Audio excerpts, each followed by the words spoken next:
Hello students, बेटा बात करते हैं नए टॉपिक की। और जो नया टॉपिक है हमारे पास वो है तड़ित, लाइटनिंग। लाइटनिंग क्या होती है, तड़ित क्या होती है, जो आसमानी बिजली होती है उसके बारे में समझेंगे। और आपने इसको काफ़ी बार देखा है, हर जब मौसम ख़राब होता है, आसमान में काले बादल छाए होते हैं, तब ये देखने को मिलती है। क्लियर बेटा?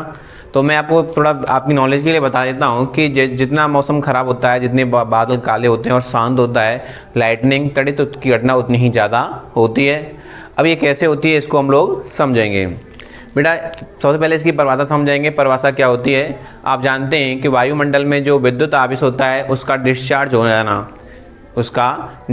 हो जाना क्या कहलाता है? लाइटनिंग कहलाता है या तड़ित कहलाता है। जैसे बेटा देखिए, और जो तड़ित की जो घटना होती है वो इलेक्ट्रोस्टैटिक सिद्धांत पर कार्य करती है। इलेक्ट्रोस्टैटिक सिद्धांत पर कार्य करती है, स्थिर वैद्युतिकी के सिद्धांत पर कार्य करती है। ठीक, किस सिद्धांत पर कार्य करती है बेटा? स्थिर वैद्युतिकी, इलेक्ट्रोस्टैटिक प्रिंसिपल पर कार्य करती है। अब समझिए, जैसे बेटा ये चार्ज है और ये कोई कंडक्टर है और ये भी कोई कंडक्टर है, इसको हम लोग बहुत ज़्यादा आवेश दे देते हैं। तो जैसे ही इसको हम पास लेके आएंगे तो आपने देखा होगा बीच में क्या होता है? स्पायरिंग होती है। क्या होती है? स्पायरिंग। तो आवेश क्या हो गया? डिस्चार्ज हो गया। क्या हो गया? डिस्चार्ज। मतलब आवाज़ उत्पन्न होती है। क्या उत्पन्न होती है? आवाज़। जैसे आपने कैपेसिटर में देखा होगा, जो संधारित्र होते हैं उनको जब चेक करते हैं तो हम उनको प्लग में लगा के चेक करते हैं, और जैसे ही उनको टच करते हैं तो क्या होता है? स्पायरिंग होती है, मतलब डिस्चार्ज हो गया। जो संधारित्र है, जो कैपेसिटर है, वो क्या हो गया? डिस्चार्ज हो गया। तो यही चीज़ यहाँ पे अप्लाई हो रही है कि जो विद्युत आवेश होता है उसका वायुमंडल में डिस्चार्ज हो जाना क्या कहलाता है? तड़ित कहलाता है। या आप ऐसे भी कह सकते हैं, जो कड़क आहट होती है, जो आवाज़ के साथ जो आसमान में जो बिजली गिरती है, उसको हम लोग क्या कहते हैं? लाइटनिंग या तड़ित कहते हैं। बेटा इसकी तड़ित की जो पढ़ाई होती है, जो जिस ब्रांच में इसका अध्ययन किया जाता है, उसे फुलमिनोलॉजी कहा जाता है। फुलमिनोलॉजी कहा जाता है। क्या कहते हैं? फुलमिनोलॉजी कहा जाता है। क्लियर बेटा? अब बनता कैसे आप जानते हैं, जो वायुमंडल होता है उसमें जो हमारा जो क्षोभमंडल होता है, वहाँ पर क्या होता है कि जैसे बादल होते हैं, आपने देखा होगा बाष्प बन के जो बादल होते हैं ऊपर जाते हैं और हवा ऊपर जाके आ जाती है, ठंडी हो जाती है। तो बादलों में क्या होते हैं? छोटे छोटे बर्फ के टुकड़े होते हैं, छोटे बड़े क्या होते हैं? टुकड़े होते हैं। बेटा बादलों में जो छोटे टुकड़े होते हैं उन पर तो होता है धनावेश, और जो बड़े टुकड़े होते हैं उन पर होता है ऋणावेश। ठीक है, ये क्या करते हैं? आपस में टकराते हैं। क्या करते हैं? आपस में टकराते हैं। तो बेटा टकराने से क्या होता है? एक आवाज़ उत्पन्न होती है। टकराने से क्या होता है? एक आवाज़ उत्पन्न होती है। जैसे कि सपोज करो ये प्लस और ये माइनस है, ये आपस में टकराएंगे तो ये एक ध्वनि जनरेट करेंगे, एक साउंड प्रोड्यूस करेंगे। ठीक है, तो इससे तो क्या होती है? आवाज़ उत्पन्न होती है। और जैसे ही ये आपस में फ्रिक्शन करते हैं, ये रफ करते हैं एक दूसरे को, तो उससे क्या उत्पन्न होती है? एक बिजली उत्पन्न होती है, एक चार्ज उत्पन्न होता है। क्या उत्पन्न होता है? एक चार्ज उत्पन्न होता है। ठीक, तो बेटा एक चार्ज उत्पन्न होता है। तो पहला पॉइंट ये समझ में आया कि जो हमारे पास बादल होते हैं उनमें क्या होता है? बर्फ के टुकड़े होते हैं। क्या होते हैं? छोटे और बड़े बर्फ क्या होते हैं? टुकड़े होते हैं, जो आपस में टकरा करके छोटे टुकड़ों में और बड़े टुकड़ों में क्या जाते हैं? परिवर्तित हो जाते हैं। जो छोटे टुकड़े होते हैं बेटा उन पर धनावेश होता है, और जो बड़े टुकड़े होते हैं उन पर क्या होता है? ऋणावेश होता है। दूसरी बात मैंने आपको बताया कि जब आपस में टकराते हैं तो आवाज़ उत्पन्न होती है, और जो आपस में फ्रिक्शन करते हैं, घर्षण करते हैं, एक दूसरे को मतलब रिपल्स करते हैं, मतलब घिसते हैं, तो उससे क्या उत्पन्न होती है? चार्ज उत्पन्न होता है। क्या उत्पन्न होता है? चार्ज। अगला पॉइंट बेटा ये बात है कि जो आप जानते हैं अंतरिक्ष में क्या होता है? अंतरिक्ष रेडिएशन होता है, रेडियोधर्मी विकिरण होता है, जिससे क्या होता है? जैसे वो हवा में प्रवेश करता है तो उससे क्या होता है? जो हवा के कणों को धनावेशित और ऋणावेशित कणों में तोड़ देता है। जो रेडिएशन होता है, अंतरिक्ष और रेडियो विकिरण होते हैं, वो क्या करते हैं? हवा का आयनीकरण कर देते हैं, जिससे क्या होता है? हवा में भी क्या होता है? विद्युत का चालन प्रारंभ हो जाता है। वैसे आप जानते हैं हवा कैसे होती है बेटा? कैसी होती है? इंसुलेटर होती है। लेकिन जब चार्ज बहुत ज़्यादा हो जाता है, या मतलब इलेक्ट्रिक फील्ड बहुत ज़्यादा जनरेट हो जाता है, तो वो हवा का भी क्या हो जाता है? आयनीकरण हो जाता है, जिससे क्या होता है? हवा का में क्या होता है? हवा में विद्युत चालन प्रारंभ हो जाता है। ठीक बेटा, जो बेटा लाइटनिंग होती है वो 3 प्रकार की होती है। जो लाइटनिंग होती है वो कितने प्रकार की होती है? 3 प्रकार की होती है। एक तो होती है बादली बादलों में।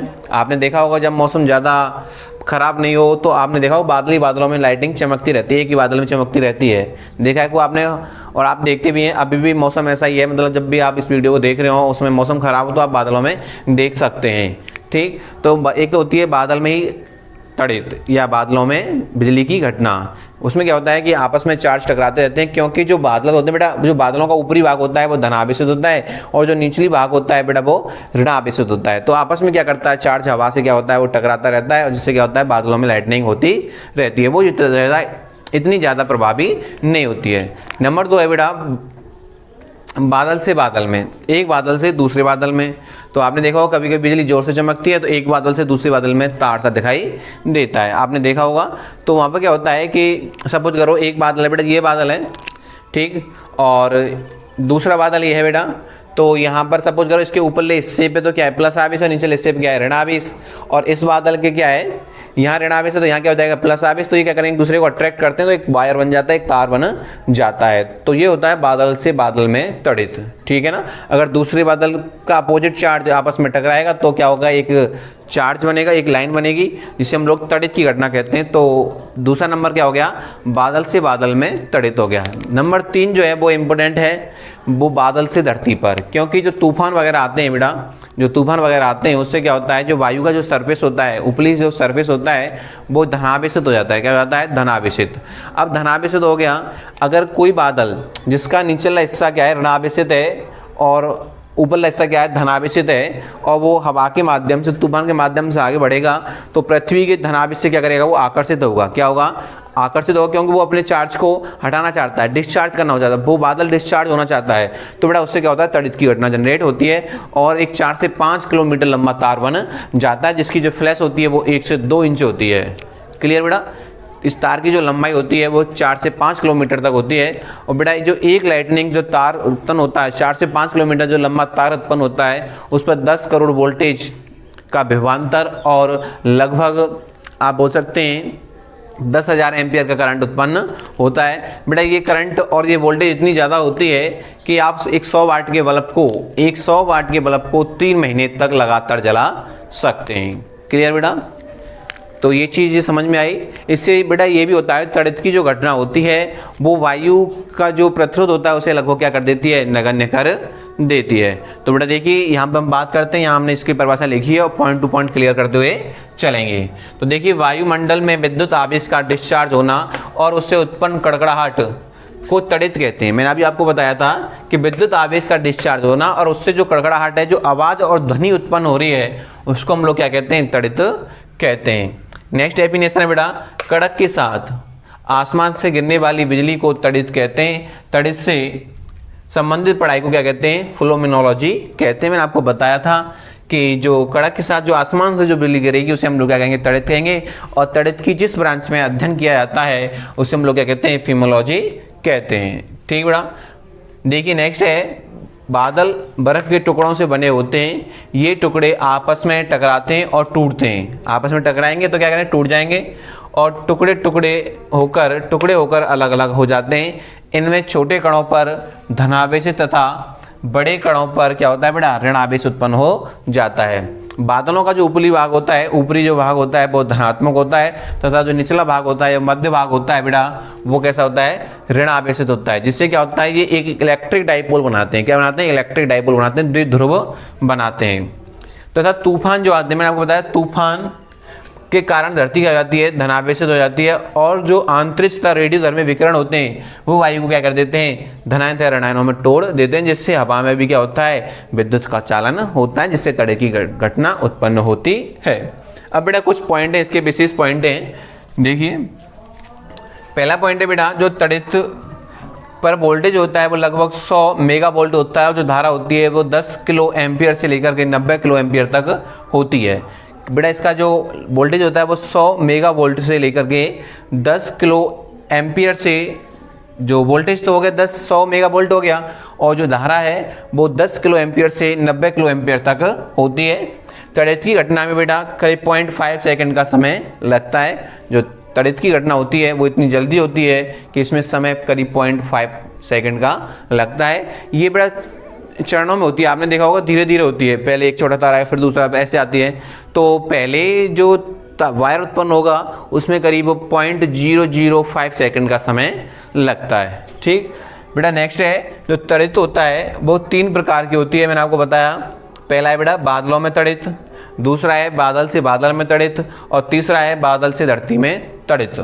ठीक है बेटा, और संसार में करीब, ध्यान रखना बेटा, संसार में करीब हर साल 1,60,00,000 तड़ित पैदा होती हैं। 1,60,00,000 तड़ित पैदा होती हैं। अगर बेटा ये ध्यान रखना, ये उत्पन्न होना जरूरी होता है धरती पर हर रोज 100 तूफान कहीं ना कहीं रोज आते हैं। अगर ऐसा नहीं होगा तो जीवन संभव नहीं होगा, क्योंकि बेटा तड़ित की घटना से और तूफानों के माध्यम से वायुमंडल में उत्तरजन और नत्रजन नाम की 2 गैसें बनती हैं। उत्तरजन से बेटा ऑक्सीजन बनती है, नत्रजन से नाइट्रोजन बनती है, जो फसल के लिए ज़्यादा इंपॉर्टेंट होती है। क्लियर बेटा?